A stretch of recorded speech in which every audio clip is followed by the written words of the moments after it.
The opinions expressed on the following audio program are solely those of the host and the guests. Burner Podcast is an independently produced, not-for-profit show and is not associated with the Burning Man organization or its subsidiaries. The views expressed are not representative of the entire Burning Man community and are presented here for entertainment purposes only. In short, calm the fuck down. It's just a podcast.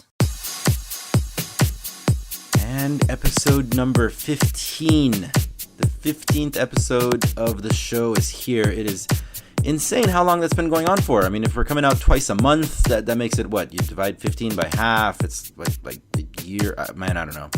Didn't do well at math. And my brain, I'm not going to lie to you folks, my brain is completely scrambled. Today has been absolutely insane. And I knew that I had to get back into the studio to record the intro. But, I mean, my mouth is barely moving. Long story short, I'm a photographer. And today was supposed to be a 2-hour day that ended up being a 6-hour day on a Chinese ship. I was shooting cargo stuff. It's not exciting describing the story. It was amazing being there. It was quite majestic to experience it. But anyway, if I sound a little bit off, that's the reason. But you know, the show must go on. Ultimately, that's what it really comes down to. Come hell or high water, you are going to get a new episode of this show on the first and third Wednesday of the month. We do need to go weekly. I mean, that is something we'd like to do, but it's just so much insanity these days. There's just no way I can keep up. But the demand seems to be there. I mean, people are asking. So I promise, soon enough, we will go weekly.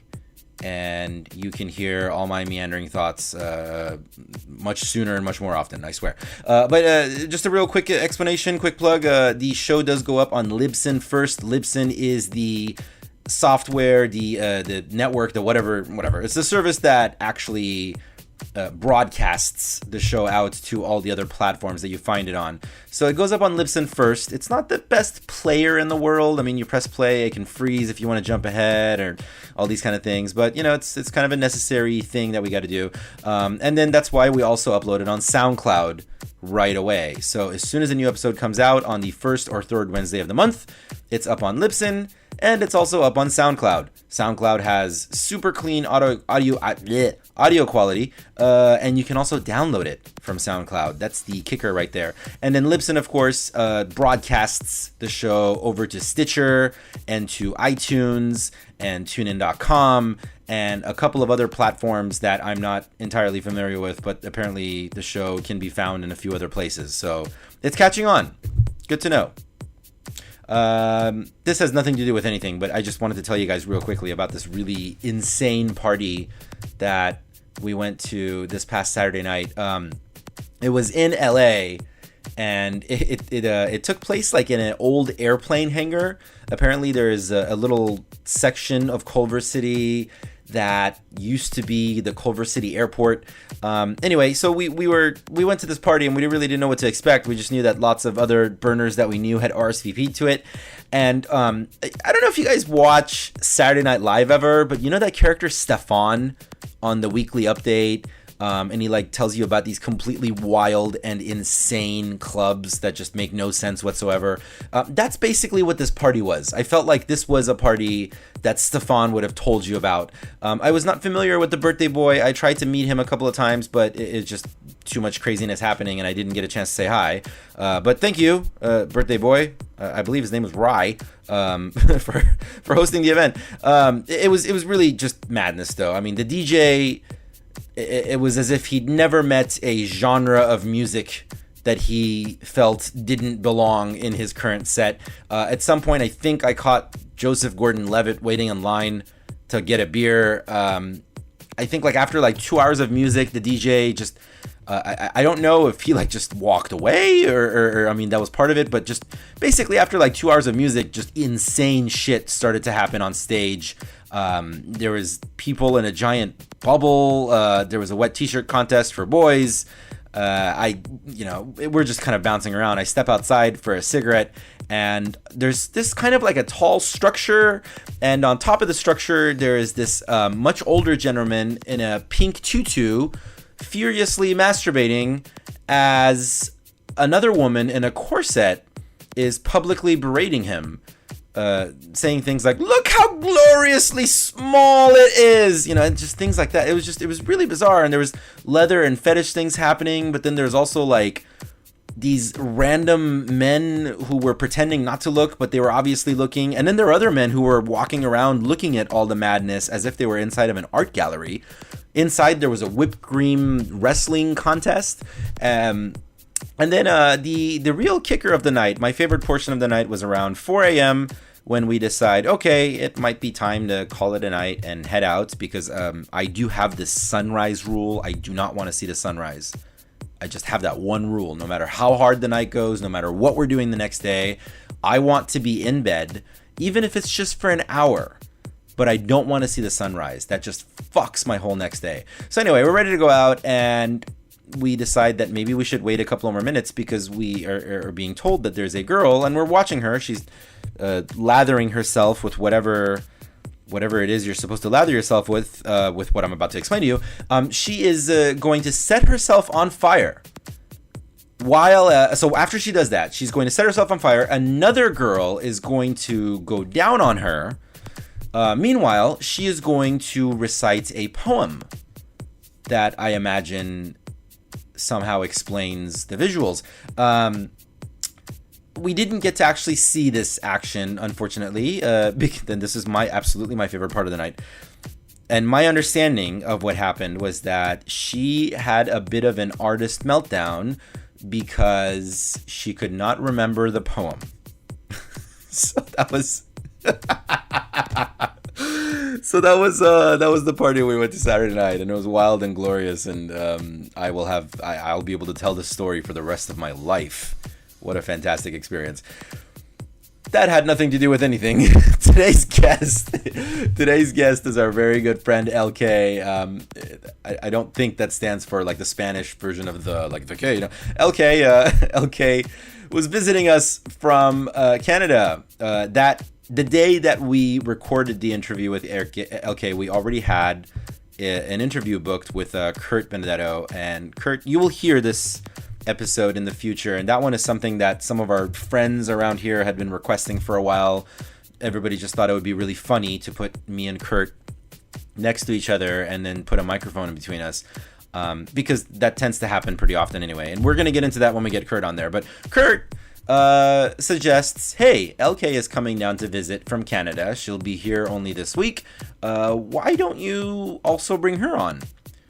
And then producer Meg and I talked about it, and we just thought it would be really funny if we bumped Kurt and just had Ell Kay on, because after Kurt told me some of the stuff about Ell Kay, I realized like, oh, there's enough story here to be its own episode, and Kurt has an interesting story, so that's its own episode. So we just split the two of them up, and you'll hear kind of Kurt in the background. But Ell Kay, we talked to Ell Kay a little bit about Canada. We talk about the Vancouver burn scene. I know this is super fucking cliche. I know it's super hacky. But hey, I don't claim to be any better than that. But I was delighted every time I heard, a boot. All the Canadian things that we hear, and us Americans go gee, like we just like go gee for joy. And I'm sure they're just super not amused by it, but they're so nice that they're just not calling us out on it. But anyway, sorry if I do rant off on that quite a few times. But Ell Kay is a chef, and she has ran multiple commissaries. So we talk about sort of her experience, getting to know the Canadian burn scene and what the San Diego burn scene looks like from Canadian eyes. And then we talk food a lot. Lots and lots of food. Oh, and also dropping acid and running errands. That seems to be a thing that can be done, which I'll have to re-listen to this interview to understand why. But it's a great show, and Ell Kay is wonderful and adorable as always, as every guest we've had on the show. And so I am going to share this interview with you now that we recorded with Ell Kay a few weeks ago. I go by Mr. Arash, even though nobody calls me Mr. Welcome to Burner Podcast.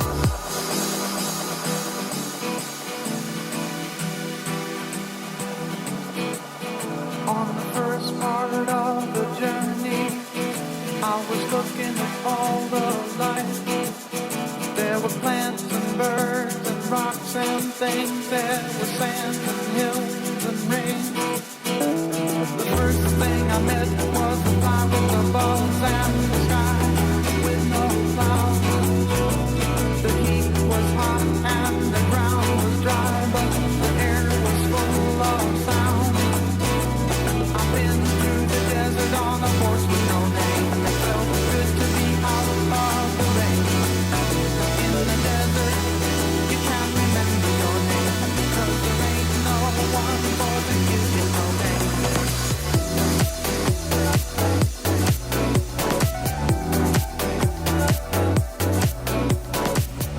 Yeah. Well, it's because she's gotten used to the routine. I want to know Right. like as little as possible about the guest, which is kind of hard sometimes, especially like with well, Kurt's not here. This is with Ell Kay, but it's okay. You can make noises in the I background. don't want to, but if I want to go smoke, I don't want to interrupt you guys. No, that's okay. Opening the door and walking in. You're totally okay. We're not keeping it a secret that there's another person in the room. In fact, we're recording right now. No, last night Meg actually said that I was there at the Red Wing for the meetup. She's like, Ell Kay's right over there if you want to go say hi. I'm like, nope. Yeah, Don't wanna know anything. I've seen you about, but I don't think we've actually met. Oh, I love it. You have a Canadian about. Yeah, I'm so happy right now. Yeah. I get called for that when people don't know I'm Canadian. Yeah.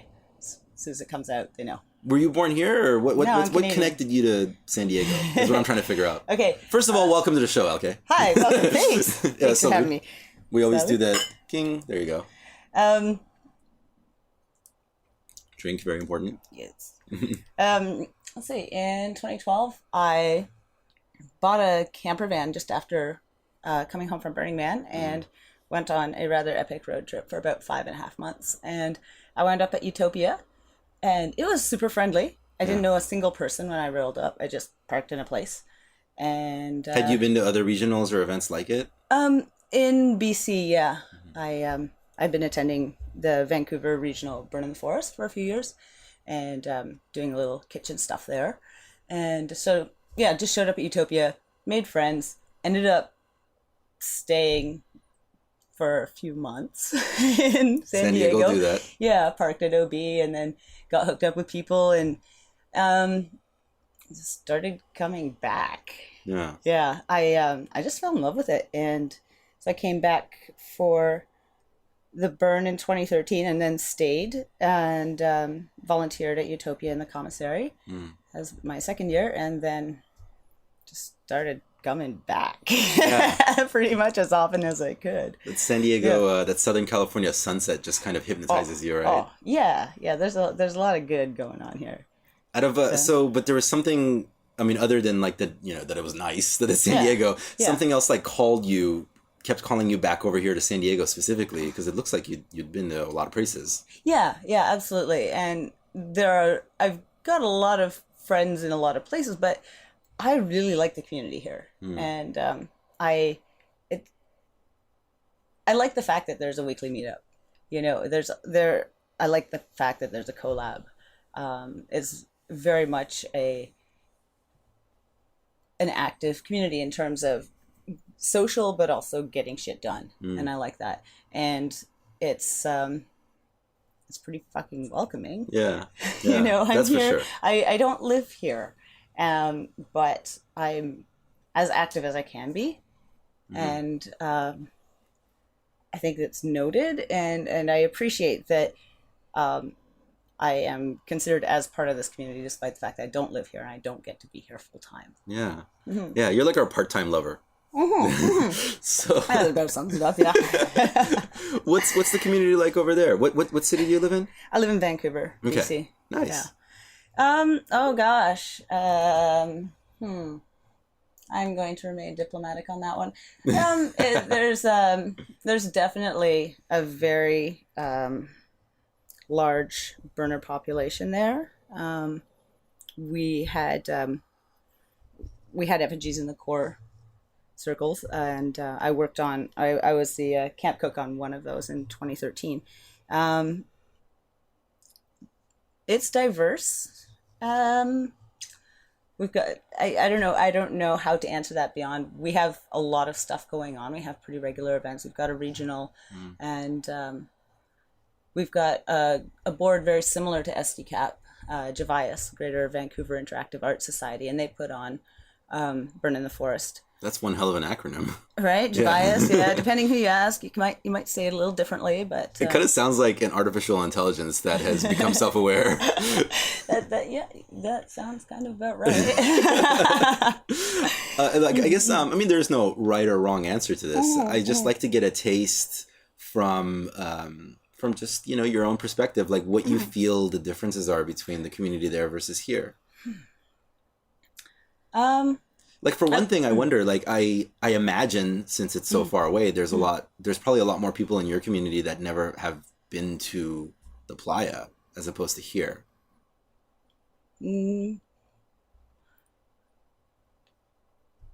Lots of thought on that one. Yeah. No, I mean, a lot of people make the trek. Yeah. Yeah. There are huge caravans will go and they'll go through the pass, and it's a Vancouver has a huge burner population, given that the size of the city. I think we've got 3,000 people on our Vancouver Burners Facebook page, and not necessarily everyone's been to the playa, but we've got a lot of people who have. Yeah. Vancouver's a very transient city. It's a good jumping off point for people going other places or trying to get away from some places. So like San Diego. Yes, exactly, right? And it's a port city. It's right next to the border. It's the warmest city we've got. So far, you could be describing San Diego, basically. Yeah, I could. It's a temperate rainforest. There's a bit of a difference there. We actually get rain. Yeah. What's that? Yeah. But it's so yeah, a lot of people there have been to the playa and got a lot of long time active stuff going on there. The Embrace installation this year was a Vancouver, Portland, Reno project.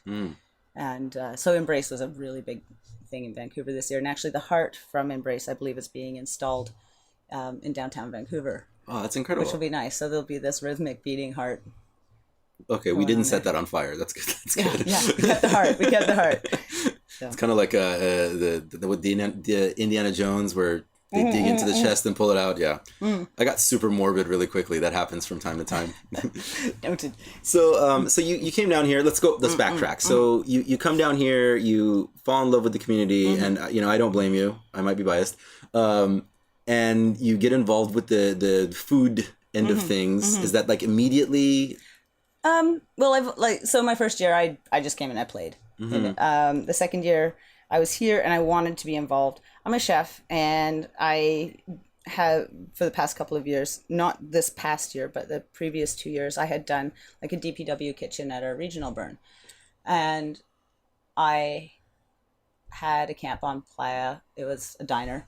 So so it's something that I've learned to do, is like putting out a lot of food in a place where there are no resources, right?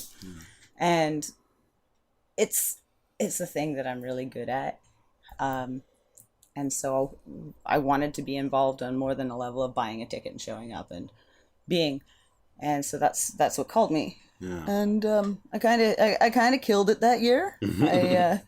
I think I did a great job in the commissary, and I ended up taking very much of a leadership position that year. That was in 2013. And so pretty much right after, I was approached about being the co-lead for 2014.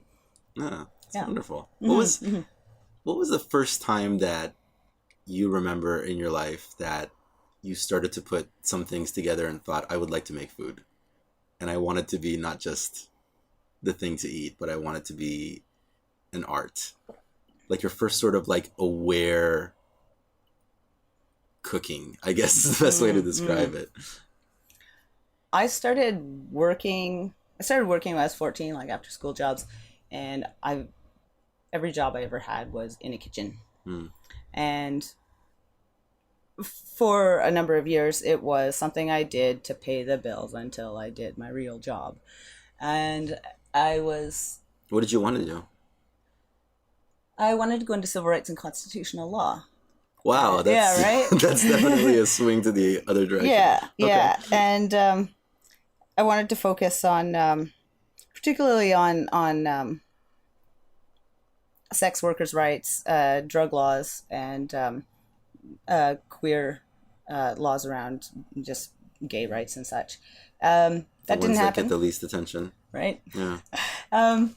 So that didn't happen, but I was cooking and going to school, and I started working at this Lebanese restaurant, and Ontario, Ottawa especially, there are a lot of immigrants from the Middle East, and so like shawarma there is like tacos here, right? Yeah. And so I'm working in a Lebanese restaurant, and when I started there, I was like peeling potatoes and washing dishes, and I was the first not Lebanese person to work in that kitchen, and I was the first woman to work in that kitchen. Wow. And there were points where, like, I'm wearing my braces right now. My wrists are not doing well these past few days. But there were guys who were in there who are the age I am now, and they're wearing braces, and they've got, like, their wrists are all fucked up. And I'm looking at them like, I am never going to be that sucker. Wow. I'm not going to be doing this when I'm that Is this age. something Lebanese food specifically does to you, or just cooking in general? Cooking, yeah. Wow, I never knew that. I mean, because that's something that you normally attribute to people that sit behind a computer all day tapping keyboards. Most people I know who are cooks have carpal tunnel. It's Wow. just part of the job. Yeah. Yeah. So, When I left that place, I'd been there for 5 years, and I had put things on the menu, and I would run the line alone. And that's where I really learned that's when I determined that this is something that I wanted to do as a career, as opposed to just paying my way. And what about it? What caught your spark? oh gosh, I really like that I have the capacity to just take a bunch of ingredients and throw them together, and I know, without tasting and testing the entire time, I know they're going to work well together. And being able to do that without necessarily measuring stuff, just throwing things together, and then, testing and seasoning towards the end, and knowing that I can make something that's delicious, and having the capacity to make things up out of my brain on the spot and put it on a plate, and people will pay for it and like it. and like food is really important to me. It's a political thing. We all have to eat. Yes. And it could be very much eat the food to survive, but there's so much joy that can be taken out of it. And I mean, really, all life is we're filling in the space between eating. right? Yeah. Absolutely.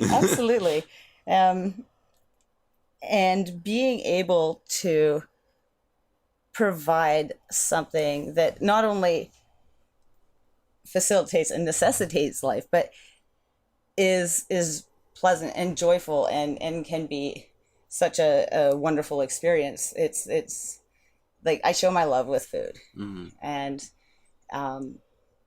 being able to do that in a capacity where people who don't even know me like my food, and being able to put it out on a large scale, that excites me. And then there's just the stuff of like being on the line and being able to have so many things on the go, and multitasking, running fast and not stopping, and doing it right, and having good times and having pretty plates and knowing that people are enjoying themselves, and just the having the ability and knowing that I have the ability and demonstrating that. I get off on that. Yeah. And God, could you imagine, like, the past however many years having been sitting in a law library all day long, like flipping through books? all right, so glad I can do that. And you have like adrenaline charging, and you're getting, and it sounds like what happened is that the same seed that was already planted in your psyche about wanting to show your love to your fellow human beings just switched over from social justice to food. That's definitely, like, the whole food thing, that's definitely one of the really good things that my mom gave me. One of my earliest memories is when I was like 4 or 5, and I'm standing on a stool at the counter, and I'm mixing, making a cake batter or something. It was like the first time I got to use the mixer. And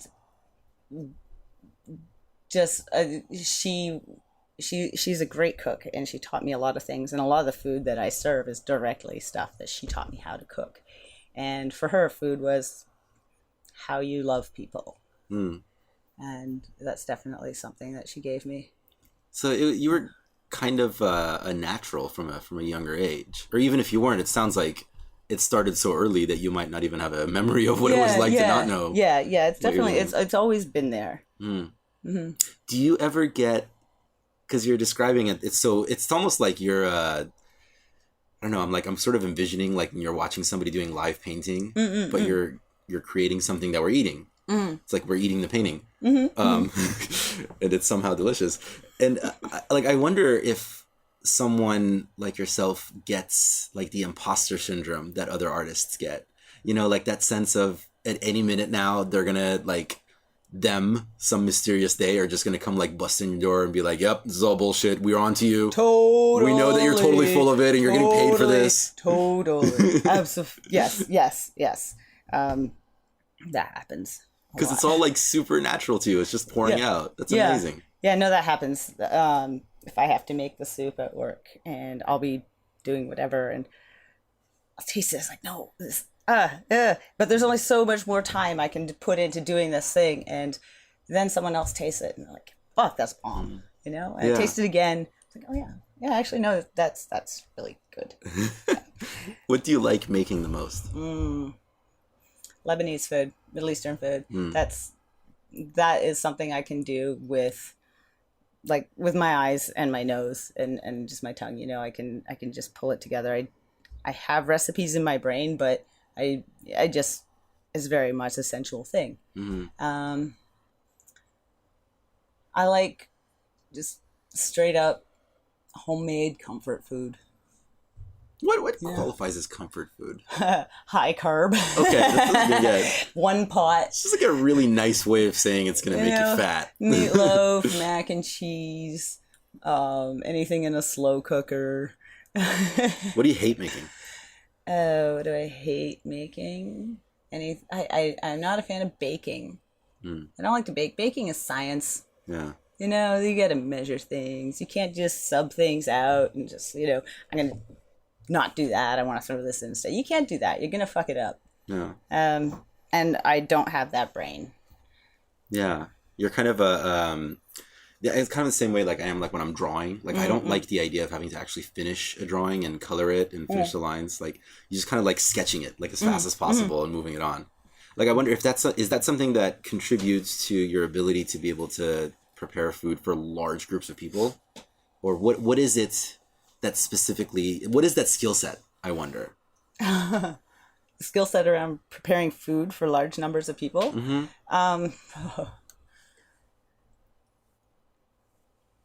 Definitely budgeting and just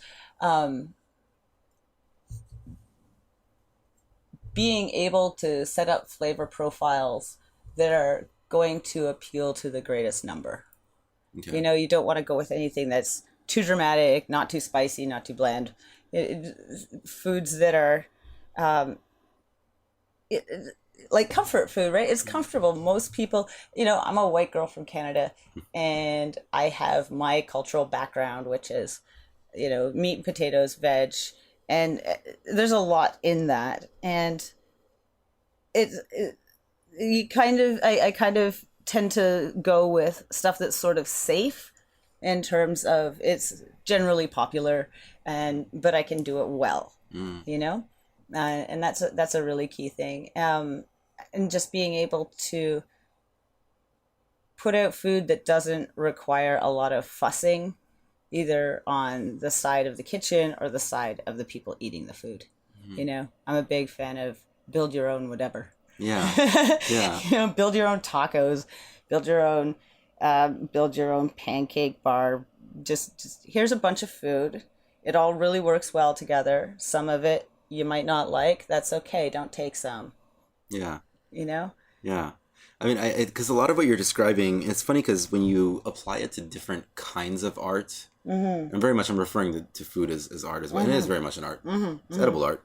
Because like when you apply, like it depends on the medium of art. Because when you like look at music, for example, if you describe music the same way that you're describing the food right now, it would be seen as just like, you know, the masses like that. It's sellout. Right? Yeah. Whereas with food, for some reason, it's something that's like okay, like no matter who you are, like it's okay to come together. Yeah, absolutely. Like I wonder, I mean, I'm always trying to figure out sort of like what the connections are between different things so that I can hack them for my own purposes. Do you enjoy creating in other forms as well? I don't consider myself an artist per se in other arenas. I grew up very practical, and food was not art. Food was survival. I see food as art. I guess in how I live my life, I am very much not. I certainly I have goals, but I'm not necessarily tied to a path, and there's beauty always, even when there's shit, and just being able to recognize that there's still really wonderful always going on. Yeah. And I think that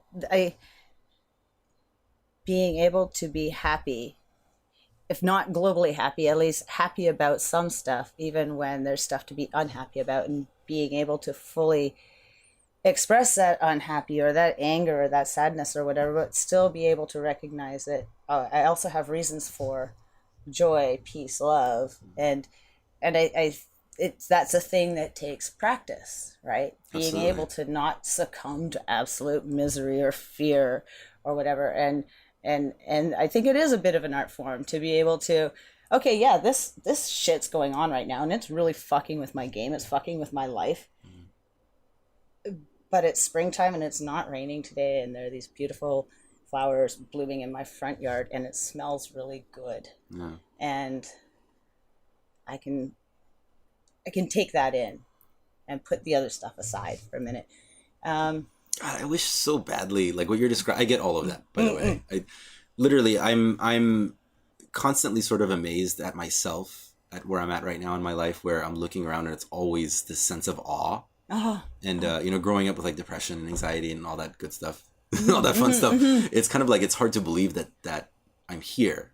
And I'm here, Right. of course, with people like yourself. And like, we completely see eye to eye, but like, I always wish, like, how could we package that up and get people to understand that it's not, I don't know. I don't want to say it's not that hard because I don't want to like invalidate their feelings, but it's not that hard, know? Yeah. And just recognize that there is no way that your life is always going to be awesome. That's just, it isn't. And if it was, you wouldn't know it because you don't have any bad to compare it to, right? You need the dark, you need this shit. The sweet is to never get the sweet light and without to get the sour. flower. Right, yeah, exactly. I made a taste reference. Aren't you proud of me right now? That's what we call a bring around. Do you? I think. I just made that up As sometimes. opposed to a reach around. Yeah, as opposed to a reach around. You know what? We can call it a reach around. We'll go with that. Do you... I'm trying to sort of like put myself in your shoes right now. Like, do you ever like peek at people from the kitchen just to see what their reactions are like? Fuck yeah. I like working in open kitchens because one, I can watch the people enjoying what I'm doing and I can check in on them. But they can also check in on us. So we're like kind of duty bound to like keep things clean and do a good job. Oh yeah, absolutely. When I'm at work and we're having like crazy brunch, I go out like at least a couple of times to get my own drink as opposed to get a server to bring me in, and I'm doing that. Like, I tidy up my jacket first, I fix my hair, put on my hat nice, and straighten up, and I go out and I'm just like checking out the room. And yeah, I want to, of course I ask the servers for feedback, but I want to see how's this going down. I've always wanted to know a chef's opinion about those cooking shows. I don't have TV, so and I have don't. Never seen any of them? Well, yeah, I've seen a couple here and there, like competitive cooking shows. Yeah. Or like, I don't know, they have these shows. I don't know I don't have a TV either, as you can see. Yeah. But there's always like somebody yelling at somebody. Yeah. I don't work in fine dining because of that. I have the skills to work in fine dining. I choose not to. I'll practice that stuff on my friends, but that that doesn't appeal to me at all. It's very stifling. There's a lot of yelling. There's also a lot of doing one thing over and over and over again. You've got a timer that counts in seconds at your station, and if you aren't doing something in 20 seconds, you're getting yelled at. Yeah. People that take themselves way too fucking seriously. Right? Yeah.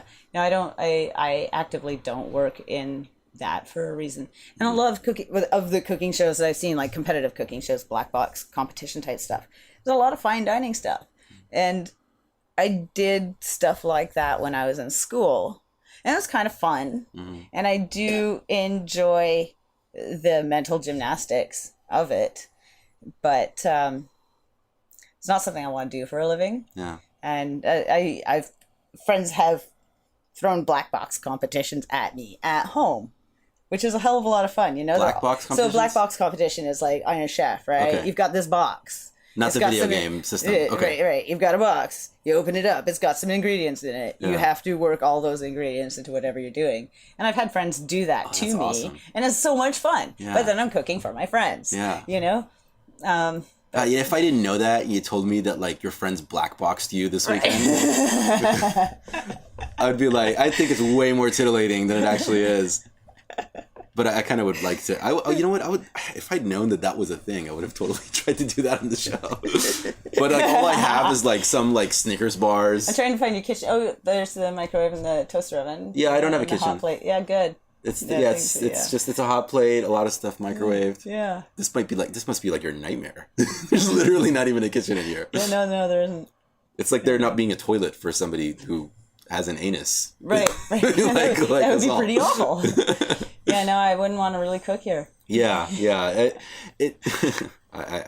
I try to sometimes. I have like one dish that I make a lot over here, and it's just basically chopped up chicken and beef franks that I like quick fry with like some onions and salsa, and I call it chicks and dicks.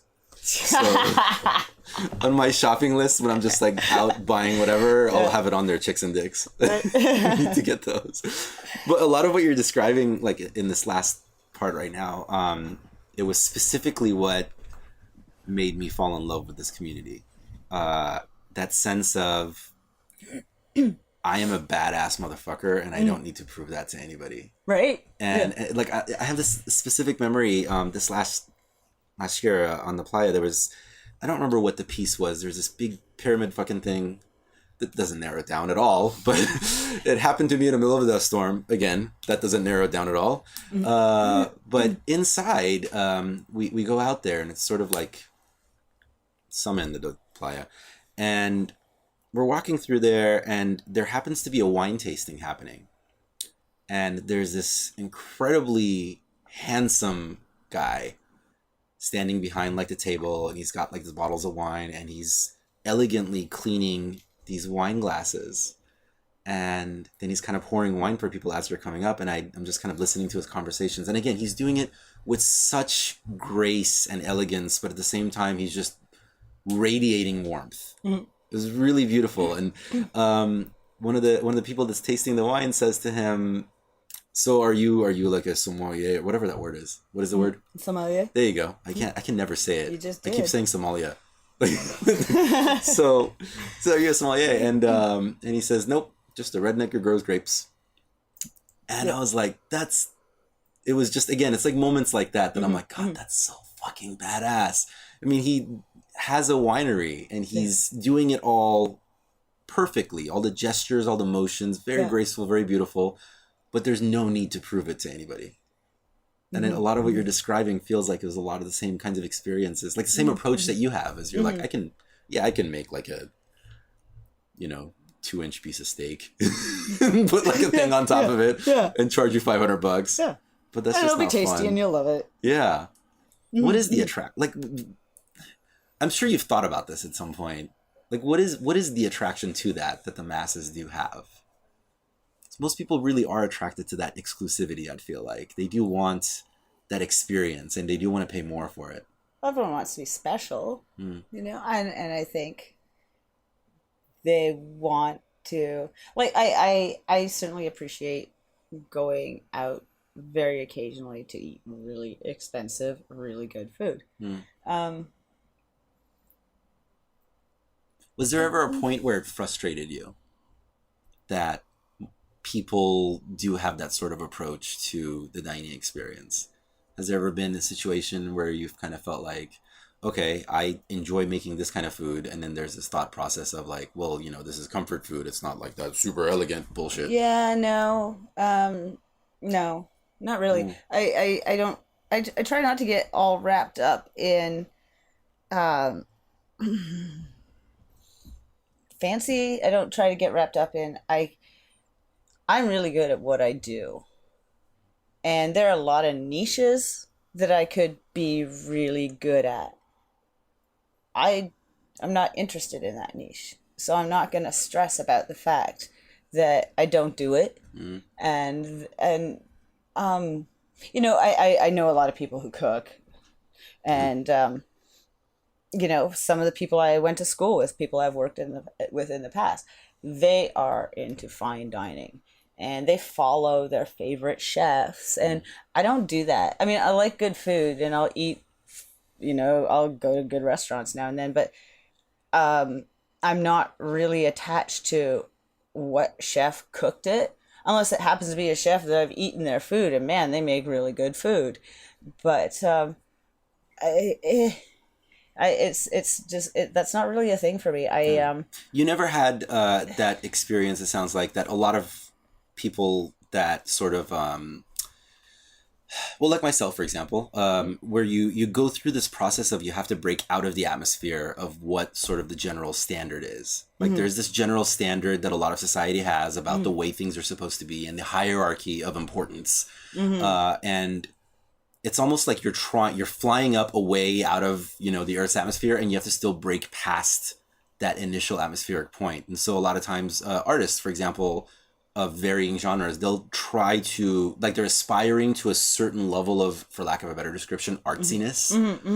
And then eventually they break past it and you're like, you know what, fuck it, I'm just going to create what I like. Right? But Yeah. it sounds like you kind of had that pretty much from the get-go. I actively seek to work in restaurants where we don't have a chef.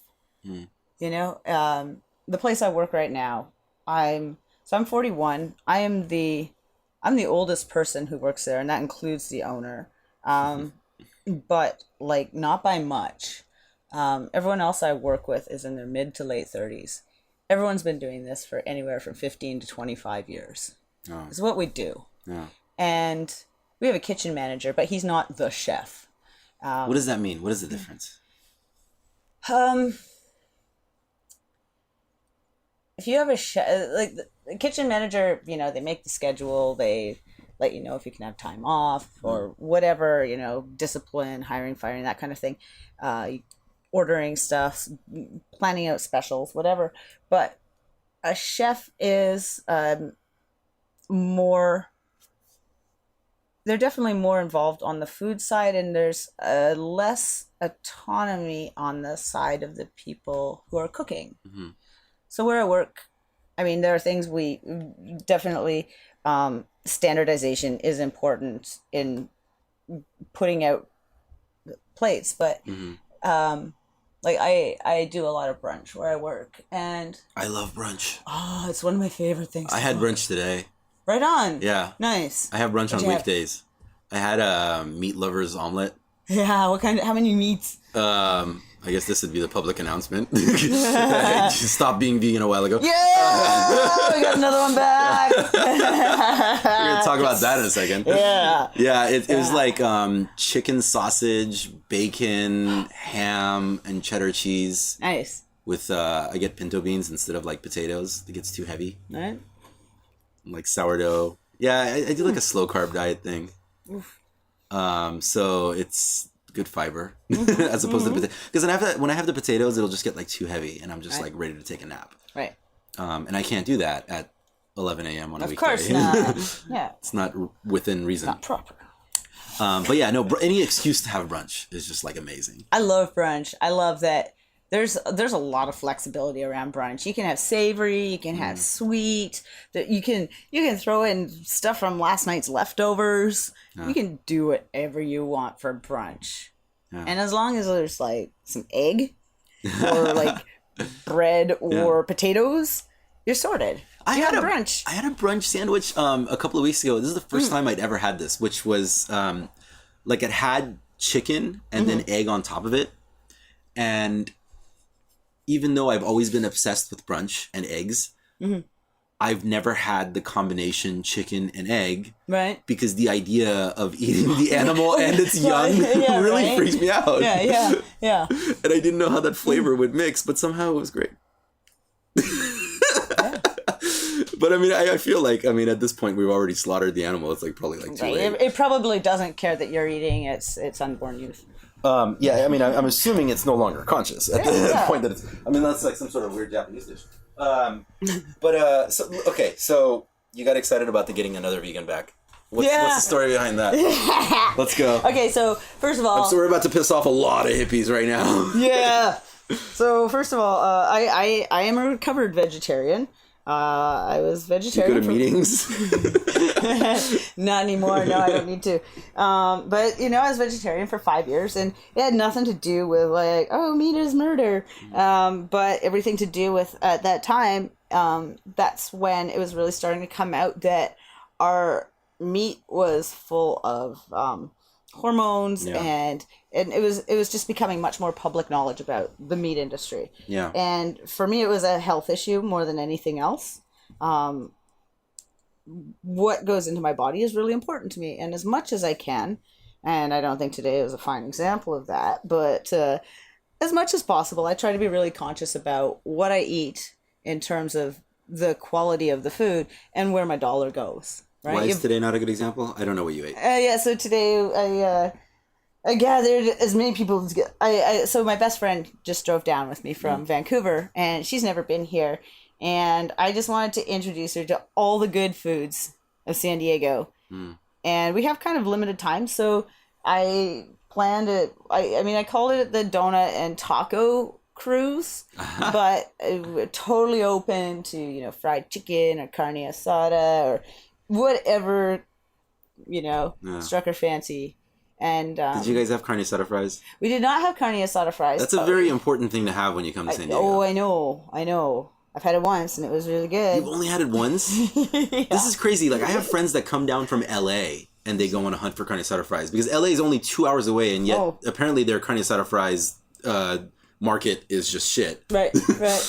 Yeah, no, well, you know what? I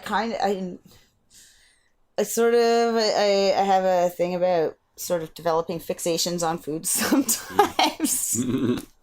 And I've really been hooked on donuts and fried chicken lately. And I'm trying to expand beyond that and go back to the tacos. And you keep eating that, you'll be expanding in other ways. I'm trying. I'm on a gain weight diet, so it's okay. Yeah. But so today we started out, we went to a taco truck, and it was all fish tacos, and then worked it off a bit at walking around Chicano Park, which was beautiful. Yeah. This was my first time there. Yeah. And then we went to, I think we only went there in a streetcar, right? Yeah. And the streetcar has really good fried chicken and donuts, and we just ate a lot of fried chicken and donuts. And so actually today was not like I ate all the foods, but today was not necessarily an example of me really consciously like voting with my dollar in terms of where did this octopus come from? Was it killed with love? Was it injected with hormones? Probably not. It was part of a cuddle puddle. Right. And then they slowly fed it poison. All right. All right. Back to the vegetarian thing. So Conscious about what's going in your body. I was a vegetarian. I was like, I don't want all that shit in my body, and I don't want to be putting money towards that industry. And at that point, organic meat was still very expensive and hard to find, at least where I was living in Ottawa. And so I just didn't eat meat, and it was hard, and I didn't like it. And then I moved to Vancouver, and there was just so much more of a movement of providing local, sustainable, clean everything. Yeah. And farmers markets, and so I was like, fuck yeah, I can eat all the meat again. And so as soon as that was an option available to me, I totally did. And so as much as possible, I try to bring people back to the meat eating fold. You know, Why is that? Why is it important for you to get people back to the meat eating? Because users don't like to use alone. That's where I'm going with it. right? Like if you're enough in my life that we're gonna be sharing a lot of food. If I'm gonna be cooking for you, or we're living together, like I live in a collective house in Vancouver. We're 6 people. One's a vegetarian, so we each do a meal one night a week. I have Thursdays. And so when he's at home for dinner, that means that whatever meat, if there is meat served that night, is served on the side. And usually that's okay. Like if we're having taco night, you know, we got some meat over here and we got all the other things, and that's good. But you know what? There's a lot of food that's really good when you cook the meat in.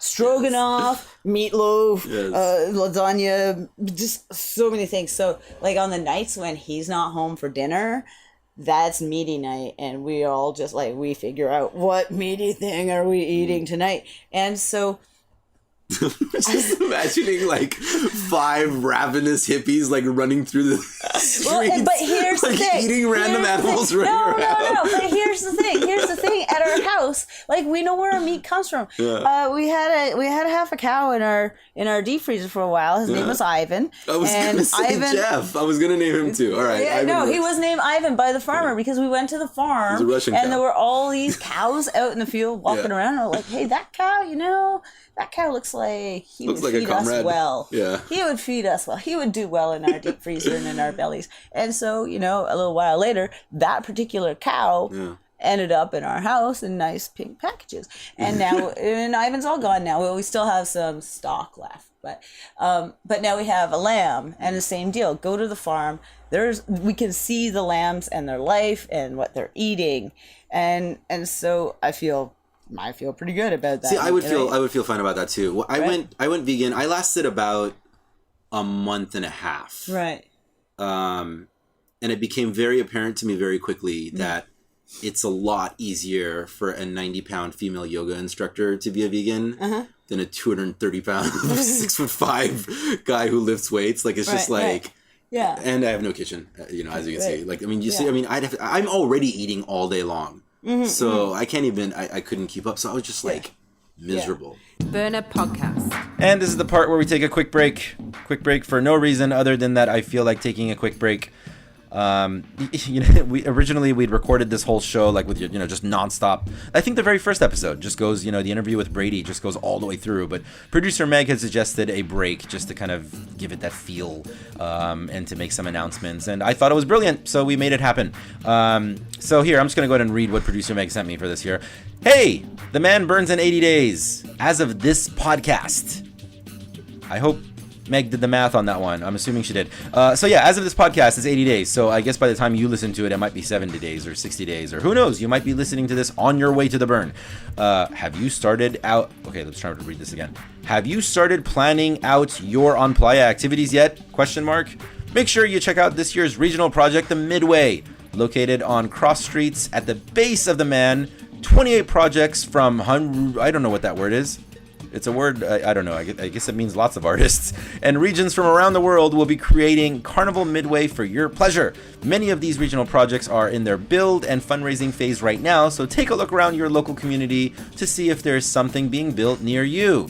Go help, go lift some things, go give them money. I totally ad-libbed that last part. But here's some more quick announcements of events that we've been announcing for the past few shows, but we'll just say it one more time real quick. Figment San Diego, June 27th, happening at Chicano Park. Element 11, July 9th in Utah. Sold out online, but you might be able to bribe your way in once you get there. Wonderlust, Critical Northwest, July 13th in Washington. Sundays through September... Okay, I'm going to slow down. I could totally be the I don't know, auction guy.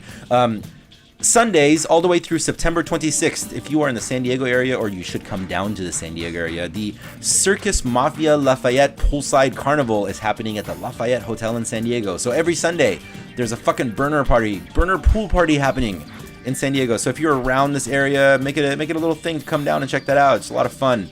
I do know our very good friend Sarah Cranberry spinning Duckman, whose music you're hearing in the background. I know for a fact he's spun there a few times at these events. So that's happening all the way through September 26th. Go check that out. And let's get back to Ell Kay. Welcome home. And I personally have some issues around the vegan diet just in terms of sustainability, when a lot of it is very much heavily based on soy and corn and quinoa and such, that then these are things that are monocropped, they're GMO'd, they're destroying the countries that they're grown in, they're destroying the ground that they're grown in, and and oftentimes it's presented as like, you know, the vegan version of, well, why are you eating fake cheese, fake meat that's made from something that's actually so much worse economically, socially, environmentally? Like, find a farmer and support your farmer who's raising an animal with love and clean, and, you know, we have the teeth and the gut and the body that we do because we're omnivores. Right? First of all, I completely agree. I should just say, in defense of our vegan listeners, that description I've heard from a lot of people, like where it's like presented as the vegan version of. Most vegans that I interacted with, really, I mean, they cooked really amazing food, and they weren't creating like vegan versions of. Like, I feel like that's sort of like the more like I hate to use the word mainstream, but sort of like mainstream veganism is that way. I don't know. I'm imagining like a Del Mar soccer mom with like juicy pants that goes to yoga, and then they have like the vegan version of a meatball sub. I feel like that's sort of like where you see with their that soy version cold of it. cuts. Yeah. And I can tell Daya. you, All that. We're terrible. But I definitely, like, I really enjoyed vegan food as a funny thing. Like, I didn't miss anything taste wise. I didn't miss cheese. I found the food to be incredibly satisfying because I found it to be made with a lot of love and attention. And that counts, and that matters, right? And I'm not saying I hate vegan food. I won't order it in a restaurant. But, you know, if friends cook it for me, I'll eat it, and it's always, like, I've never not enjoyed it. But I'm also really a big fan of fat. I like fat. And I know avocados have fat, and avocados are, you know, they're my favorite fruit. But animals make really tasty fat. So they do. Yeah, this is true. They do. The animals make the good fat. Yeah, I mean, for me, it was very much the social aspect of it, the political aspect of it, and I'm like, this is fucked up. And I mean, it wasn't even like I never even actually watched like all the scary documentaries. I just had a bunch of mushroom trips, and it just said like you need to change the way you eat. And I went through a bunch of different changes, and that was one of the changes that I went through in order to sort of get to where I am today. But yeah, the one thing that I really did like about vegan food also is that it never once grossed me out. Like, where I've had plenty of animal dishes where, like, at some point it might gross me out. Like, I'll just eat it, like, I can't eat this. It's got too much of this. There's too cartilage. Like, it's ew, you know? But with vegan food, that never happened. So I could see that as the selling point. Yeah. But it's okay. You got me back. Right. And for you, it's mushroom trips. I really like going to the grocery store on LSD. Because, like, I just, you know, on LSD, you're just very conscious of the choices you make, right? And if I'm going grocery shopping on acid, either I'm walking out of there empty-handed or having spent a lot of money because I don't want to give my money to this corporation, and this thing clearly is underpriced based on the carbon footprint that it carries, and I can't possibly, and I find that that's a really good reset now and then. So you've had successful trips to the supermarket on LSD. Oh, dude, I've had a lot of successful trips doing a lot of things on LSD. It's like the last time that I was on LSD in the supermarket, my buddy sent me to go get some bread, and I got lost for like 20 minutes. And I came back, and he's like, "Where's the bread?" I'm like, "I don't know." I really can't find it anywhere. Yeah. No, I love shopping. I really enjoy shopping on acid. I'm really not much of a consumer. That is a new one for me. Yeah. Oh, there are so many things that are great on acid. What else is great on acid?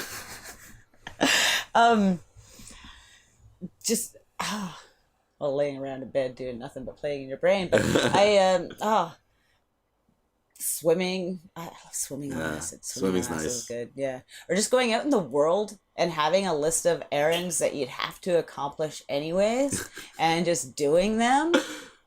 I like doing that. Yeah. You know? That would totally give me anxiety, I feel like. I find my first interaction, that's where I'm always like, ah. And then, like, I forget to impart crucial information to the cashier. They know I'm high. Right.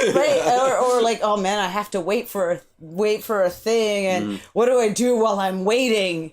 I can't just stand. Oh, everyone else is just standing around. Okay, I'm good. Yeah. Oh, how do I negotiate the reception? Like, the first one's always hard. Yeah. But then after that, there's flow. It's good. Yeah. I've generally found that my trips are the same kind of like flow as far as beginning to end. Like it's almost like you go through a lifetime.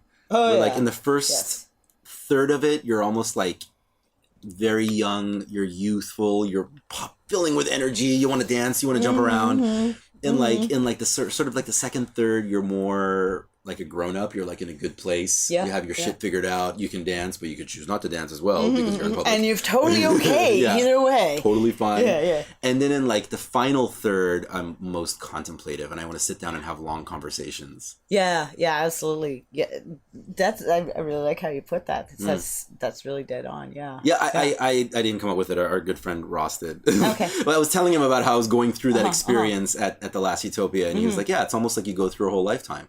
And I've always noticed also too, in like about hour 8 or 9, I get very like sage-like. My body language will change, and I'll start like walking around like a certain way and holding my jacket a certain way. It's kind of weird.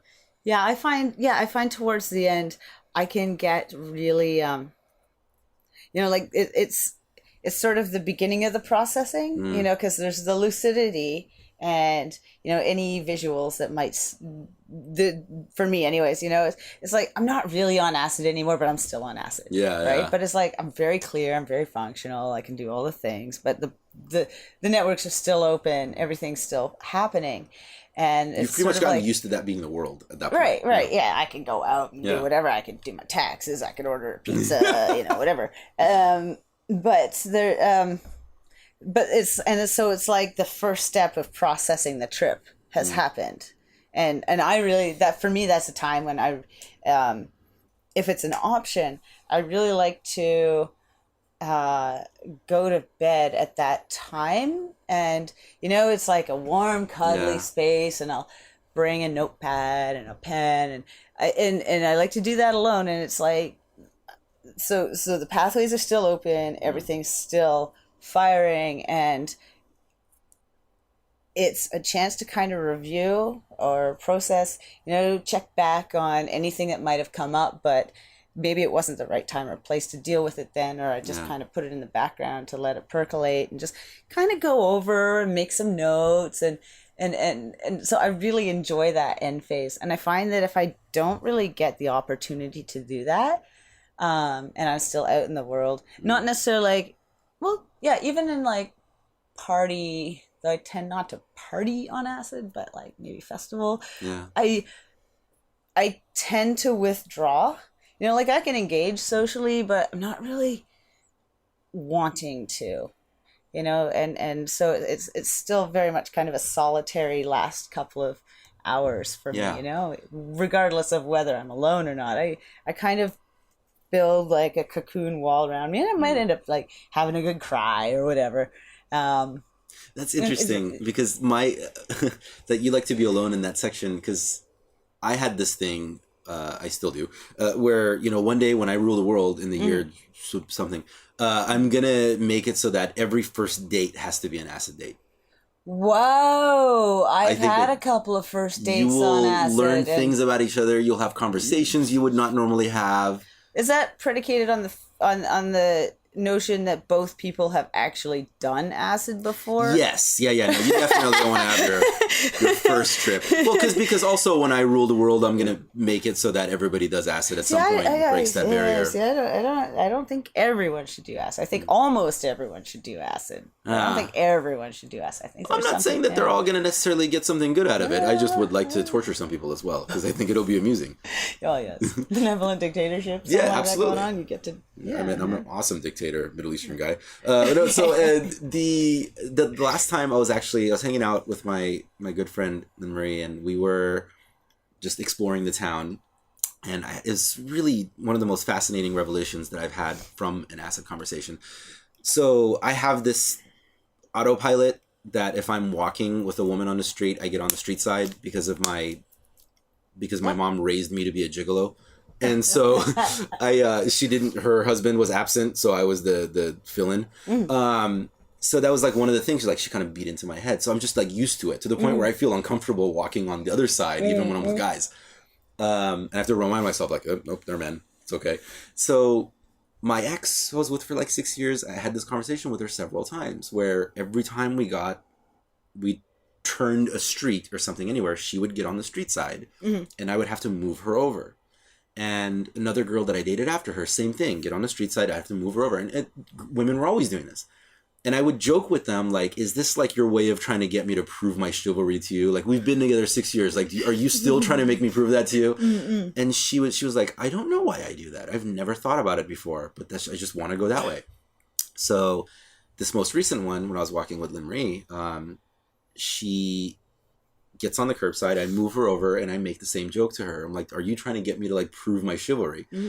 And she broke it down. She's like, no, dude, it's like, as a woman, you are always looking for an escape route on some subconscious level. Because if you're walking on the curbside and somebody tries to grab you, you can run out into the street. But if you're walking on the street side, you're up against a wall or an alleyway and you're done.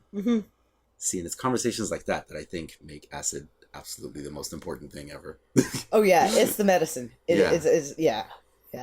I like to solo trip at least every couple of months. I've never solo tripped. I've done it with shrooms, not with acid. It's my favorite way to, like, early in the morning.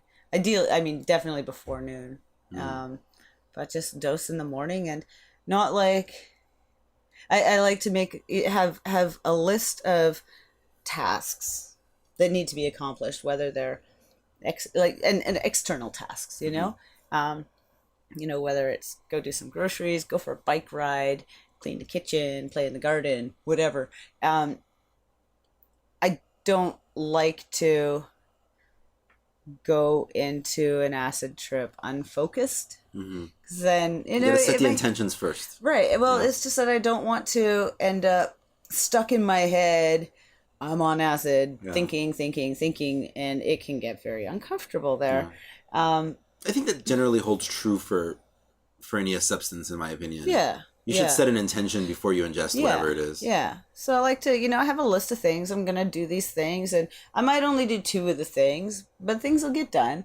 And that lets me kind of, instead of heavily focusing on, because there's always stuff, right? We can always level up somewhere. We've always got something that we need to puzzle over or sort out, right?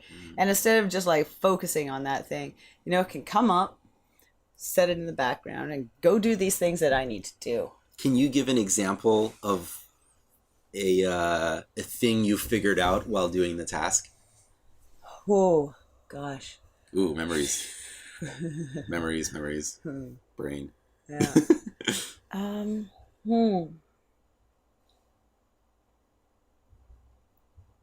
It's a tough one because it's like because I do acid like every 2 months. months, times how many years? Only every 2 months.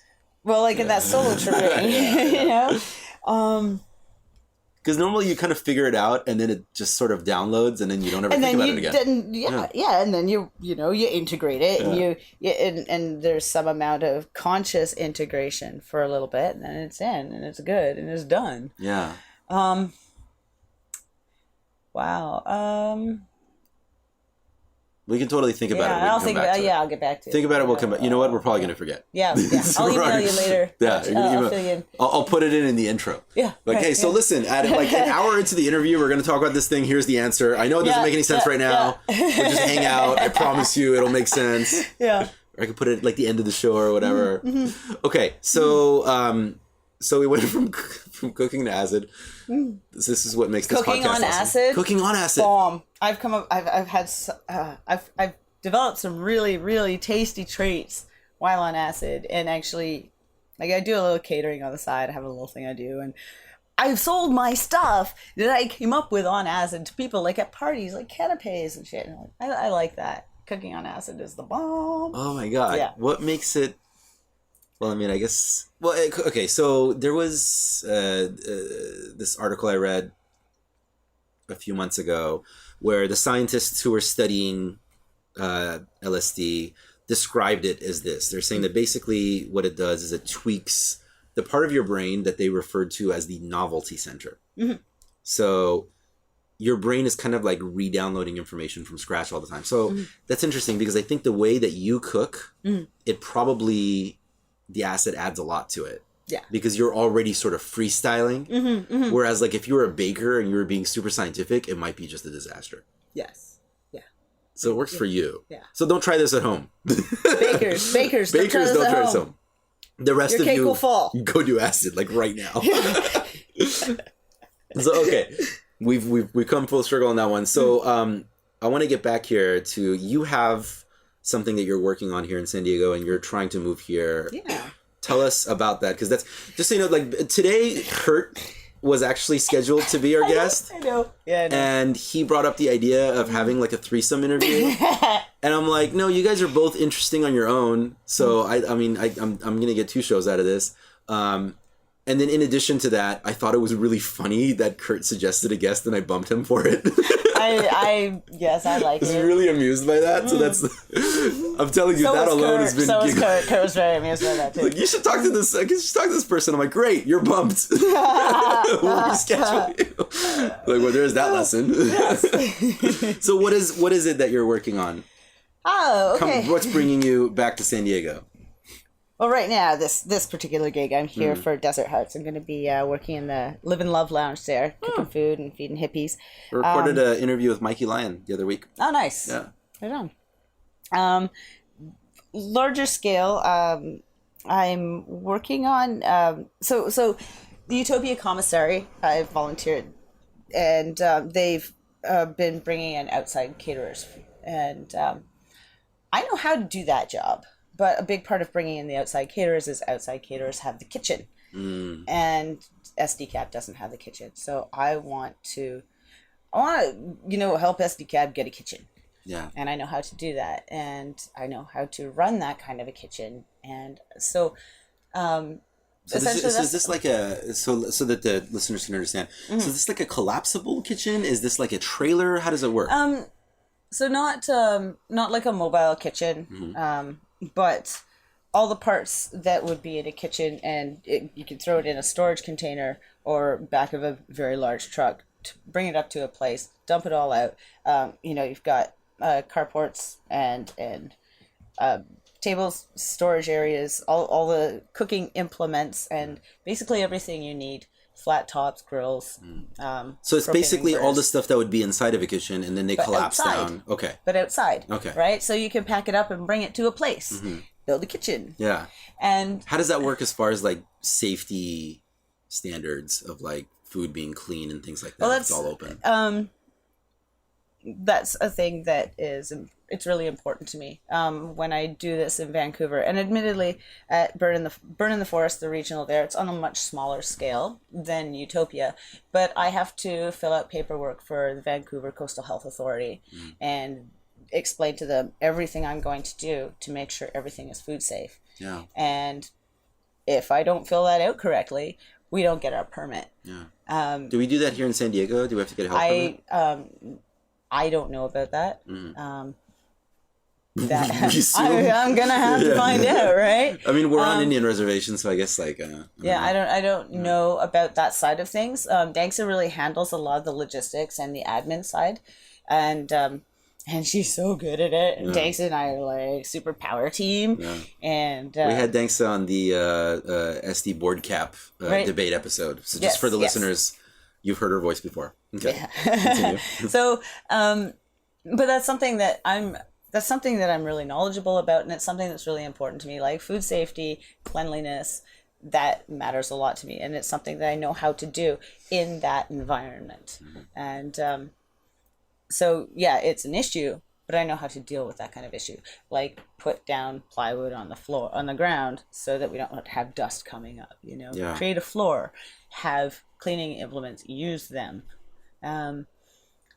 So yeah, I want to. It just basically takes extra attention. It takes attention and knowledge and just paying attention. But you do that stuff in an indoor commercial kitchen too. Like I wash my hands probably more times in an hour at work than the average person might in like a couple of days. Yeah. Yeah. Like I throw a burger on the grill, I wash my hands, and then I go and do a thing, and I wash my hands, and I do another thing. Like. Yeah, because I was 1 year at the LGBT parade here in San Diego. I was on the HEP team, which means we're supposed to educate people about hepatitis. Right. I've forgotten all about it. I just remember though, hepatitis A. I remember that because Kurt, that's okay. You can open the door. He's going out for a cigarette. We're not keeping it a secret. So hepatitis A. I remember that because it's hepatitis anus. Yeah. And that's the one that comes from, like, you get like the tiniest particle in your fingernail because you didn't wash your hands properly after coming out of the bathroom. Right. And then people can get sick for like next 2 weeks. Yeah. So a lot of times people will say like, oh, it must be that greasy hole in the wall I ate at and that's why I got sick. And I'm like, no, dude, it could have been the fine dining establishment that you paid $50 for your meal for. Yeah. It just could have been that somebody accidentally didn't wash their hands right. Like, it's just a normal part of life. Well, hey, exciting thing. I learned this in culinary school. So when you flush the toilet, micro particles of fecal matter spray with 6 feet. Yeah. In your toothbrush. I hate toilets that don't come with a lid. I really, really hate public toilets that have an auto flush without a fucking lid. Yeah. So I'm not even pulling my pants up yet and I'm getting shit sprayed all over my ass in public. What? No. So sounds like getting black boxed. Right? So food safety and sanitation, that's a thing for me. That's something I really I care a lot about it. I'm a bit of a Nazi around that. And so in terms of doing that for Utopia or outdoor kitchens in general, that's something that I'm very conscious about. And thus far, I haven't gotten anyone sick. Yeah. So fingers crossed, knock on wood. Yeah, all those things that you do. So you want to get this kitchen together. I want to get this kitchen together for Utopia so that we don't have to pay a whole lot of money to other people to come in and bring in our food and make our menu and feed our crew, because we are radically self-reliant people. Yeah. Who have people within our community with those skill sets who are happy to do it on a volunteer basis. Yeah. And that would be me. Yeah. You'll come all the way down from Canada to do that. I drive here from Canada. I mean, I do get the hoodie. Yeah. I got the gang hoodie. Dude, I lost my hoodie. I had someone try to jack it the other day, and I knew who it was, and he was trying to jack it because he didn't get one because he wasn't a lead. But I got paid with a really sweet jacket, hoodie. It's worth it. It's a pretty badass jacket. I drive here from Canada to work for free, doing something I really love for a group of people I really love at an event I really love. And up until now, I've been She's not an economist, ladies and gentlemen. No, I'm not making money on this. And, the past 2 years that I've done it for Utopia, other people have been hired and I work under those people. But I have that skill set. I've been cooking for 25 years. I've been to culinary school. I've had my own catering company. I know what I'm doing, and I want to do this. So, I see it as okay, I see it as this is a gift that I could give San Diego, right? No, that's one hell of a fucking gift. Right? Hey, I know how to build you a kitchen, and I want to do it, and then feed you my food in that kitchen, and we don't have to pay other people to do it. Now, one thing that pops up right away is... this last year's Utopia, I was eating at the commissary, and it was all vegan food. Ow! How does that work out? Yeah, that sucks. It was, right? That's my memory of it. and no, the commissary every time was all vegan. I mean, when I was able to consume food, I remember it was vegan. No, there was a meat option every meal. Maybe I was just missing it every time. You might have been. I mean, maybe people were like, "Oh, meat." Yeah. No, there's a meat option at every meal. and I respect the vegetarian and the vegan choices. I eat meat, but I also, I know how to cook for that market, and I absolutely, of course, it's, meat should be there, vegan options should be there. And it sucks that you couldn't find the meat. Sorry. Yeah, I had nothing to do with that. I kept searching for the meat. I Were you couldn't not find there it. the night we had the pig roast? Oh, there's dirty jokes in here, and I can't figure out how to present it. I couldn't find the meat. Okay, there was a pig roast? There was a pig roast one Yeah. night. A pig got roasted. It was tasty. And Oh. it was pretty. Yeah, no, I barely ate at the commissary. I barely ate, period. Well, yeah, as you do, or as you don't in that Yes. case. So Yeah, I what, barely ate either. Yeah. So how does what happens to the kitchen while it's not being used for Utopia? Well, there are lots of other festivals. I'd like to see it be used at other festivals. They're doing commissary work for other places. SDCAP could be making money off of this. Hey, we've got this kitchen. We've got this chef. Yeah. Who knows how to run this kitchen, who can make a menu, can create a volunteer team, come to your event, feed your crew. And so it can be a moneymaker for SDCAP as well, right? Well, so theoretically, this could pay for itself. Oh, hell yeah. Yeah, absolutely. So it's almost like you don't need to raise money for it. You just need a loan. And then you can pay that loan back by... Right. Well, selling the services. so I've costed out a kitchen, and I costed it out to be somewhere between $5,000 and $6,000, and so that would save SDCAP a big chunk of money compared to what they spent last year to hire someone. How much do they pay? Do you know? I do. Is it more than 6,000 or Yes, less? it was Wow, quite a okay. bit more. So buying that kitchen, they would. So I guess I imagine part of it is also liability and legal issues. Because it's easier to kind of like put that on somebody else. Sure, but you could also buy insurance. I'm super risk averse when it comes to that kind of stuff. That's why Right, I'm asking the right. question. Yeah, absolutely, and those are good questions to ask. It's something I know how to do. I have a lot of training. I have, I've got my. I've been to culinary school and graduated. I've got a lot of food safety certification around that, and so I mean, it's something that I know how to do, and it's something I want to do, and it can absolutely be a business model that makes SDCAP money, and also, again, brings Utopia the opportunity to, it just removes one more layer of commodification, Totally.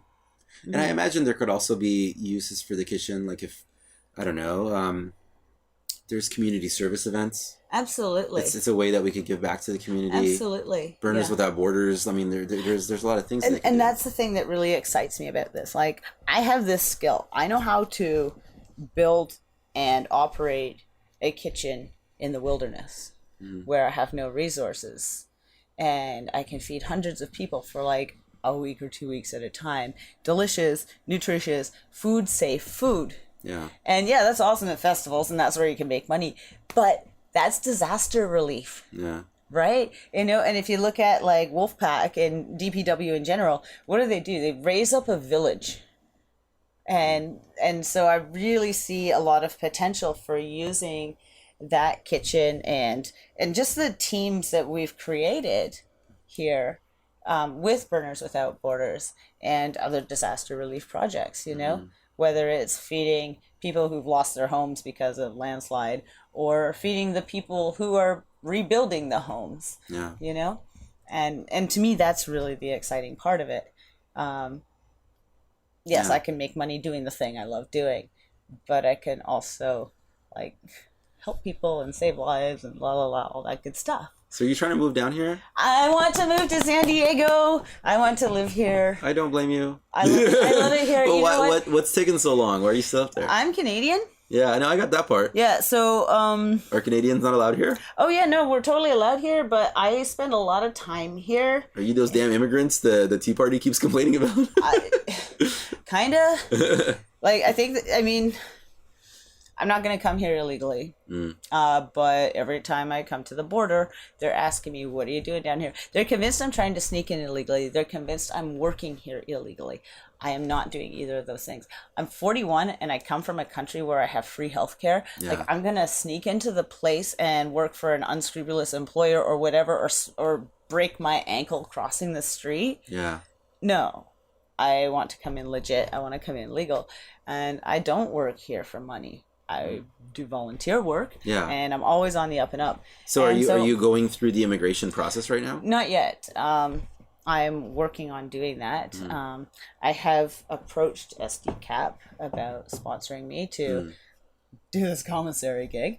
And Yeah, you can get like a J1 visa. Is that it's an something like that? H1B, which is H1B. specialized skill. You know, building a kitchen in the wilderness, feeding Yeah. others, all that, right? Yeah. And so I've approached SD-CAP about that. And when I'm not working, that's something that I'm working on. There's a lot of paperwork around that. You know, I'm creating a business plan and all of that. And then the application itself, it's lengthy. Yeah. You know, and I have to collect all my references of, you know, people who they've seen me do this and just pulling it all together. But yeah, I'm trying to move here, and it's I would like to leave Vancouver to go to Burning Man and not go back. Yeah. That's my goal. That would be is ideal. to get down here, you know, about mid-August. So yeah, so that's what I'm working on. And I'm Mid-August of a certain year. It's not going to be this year. well, I'd like it to be this year. There's no way the immigration process would move that fast. You can expedite that application to 15 days. Really? Yeah, you can. Wow. Yeah. I guess it's easier if you're coming from Canada No. than like No. Afghanistan. Well, maybe. No, the U.S. has a whole set of rules just for Canada because we look like you, we talk like you, we get educated like you. You're just We like but way except nicer though. We say, we're so fucking polite, you know, you're sorry, so much nicer. thanks. Sorry. Yeah, you know, we got all that. But it was Sorry. funny. So my friend Lisa, she's here visiting, and last night she was walking around El Cajon and whatever, and some dude comes up and he's like, "Hey, can you spare any change?" It's like, "No, sorry," and he just fucking burst out laughing. He's like, "Did you really just say sorry because you don't have change?" Yeah. She's just like, "What? I'm from Canada." Yeah. But you know, we can blend in, Yeah. and it's not like we're, you know, You can Canadians shave are, down the horns. So right. people Well, it's don't not like notice. Canadians are gonna come in and just like take the shitty jobs. Yeah. You know, because we have the level of education and all that stuff, and we can blend. Yeah, You know, I yeah. could buy a fake ID and all Yeah. that stuff, and suddenly I'm American and get a real job, right? So they have a specific set of restrictions and rules just for Canadians. Yeah. I've always had like confusion when I'm trying to hit on a Canadian girl because they're just so fucking nice that I can't tell if I'm like if I'm good. Are you Or attracted they're just to being me? really nice, Yeah. just being polite. Super confused. Yeah. I've had some very awkward moments with Canadian girls. Yeah. Oh, I thought you were no. Okay, sorry about that. See, it's funny. I do well here. Yeah, you're a I do girl. well here. I mean, in the larger, like, so I'm very outspoken, and there are a lot of things I really appreciate about American culture that we don't do in Canada. Just in terms of interactions with strangers, you know, like standing in the checkout line at the grocery store, people chat each other up here. Yeah. Or waiting at the stoplight. They don't do that there. Well, God, no. Really? Well, why would you talk to strangers? Because What you're business- fucking nice. But what business is it of yours of what groceries I'm buying? Oh, I mean, it's kind of fake for the most part. Yeah, but it's there's banter here. Yeah, yeah. There's banter for the sake of banter. Yeah. You don't do that there because I don't know you. Man, the We're grass so is fucking polite. greener. The Canadians, Yeah. many are so polite they're fucking rude. Wow. You know, it it's comes like- around full circle. Absolutely. Yeah. And I think, I mean, if we were a colony of Britain. Yeah. You guys, you know, America said, fuck you, we're leaving. Yeah. And we carry a lot of that still, you know. We got our independence in 1982, but the Queen The year I was born. like I you know, we still have a representative of the Queen who has to sign off on every bill before it can become a law, right? Like, and I think that there's still that reserve, and fuck that.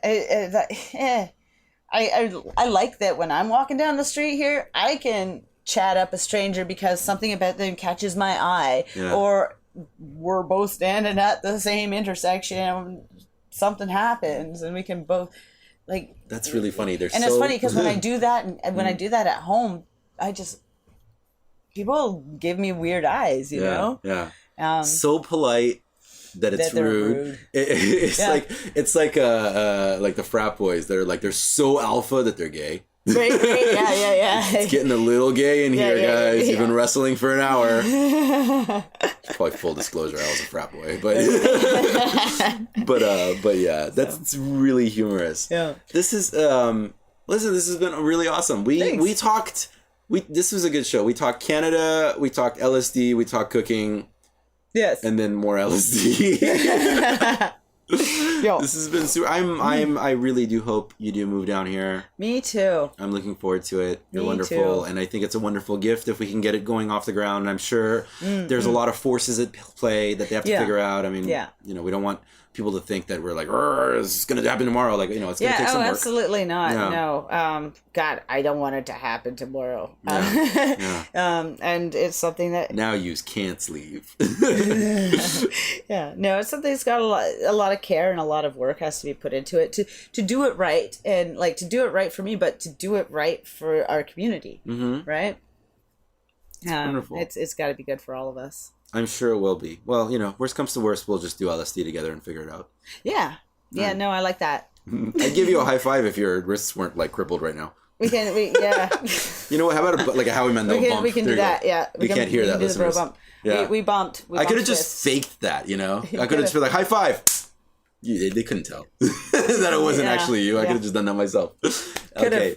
Thank you so much for coming on. Oh, thank you. This is a really good time. It was. Thanks, Arash. I forget, like, if people want to get a hold of you, questions, things like that. Yeah. Is there a way to do that? For sure. I have an email address, which is rockstarsmooth@gmail.com. And I'm on Facebook, and I'm Ell Kay, but really, if I don't know you, I'm not going to accept your friend request. Yeah. Come on, don't be weird. So, if, request my friendship and add a note.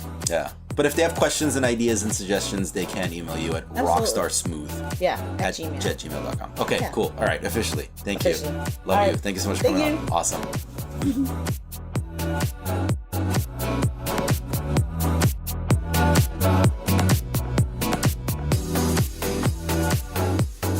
And there it is. Interview with Ell Kay.